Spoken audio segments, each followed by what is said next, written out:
știi, ziua mi няма да стане. Ако е сън, искам да се застана до тебе. Бебе, искам да се събуда до тебе.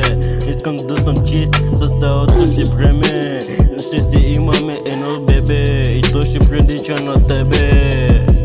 Ако днеска е ден, искам да се събуда до теб. Ако е нощ, искам да заспа до теб. Беб, я ма виж, ще ме боли за теб. Тази ръба да те виждаш е пълна с рима. Римата вече е в главата. Рима, в главата ми като дрима. Не спира та рима, ще ме уби та рима.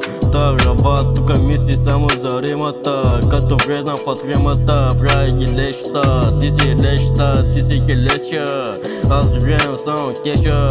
Дали знаеш дивака как ги разбива. Бавно ти от гора. Бавно ти от гора. Бавно ти от гора.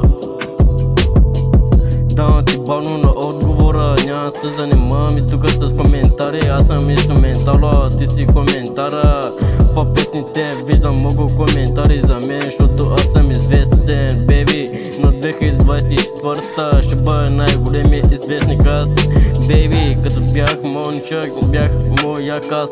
Имах слушалки в ушите, защото бях джентълмен. А сега съм нещо, не знам какво.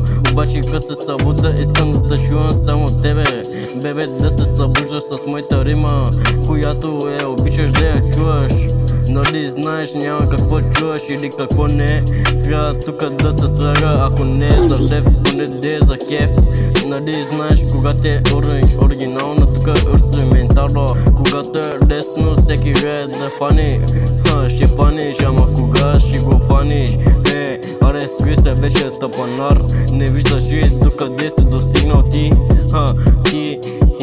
Само ти въртиш тези неща, обаче не дей забравяй, че нищо не е завинаги. Рата е в мен, ще помни само моето име, когато се сети за нея. Беб, това не е арения, това е просто песента. Онази от розовата, тази от червената, тази дето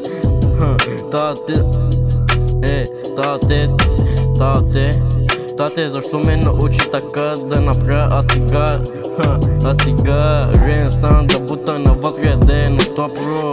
Курвата като ме усети иска парата. Замълчи, нека да влезнам в делота. Нека да видя децата, нека да ви покажа парата. Нали умирате за играта. Изпродадих ти се за 50 лева. Я се вижте какви си станали.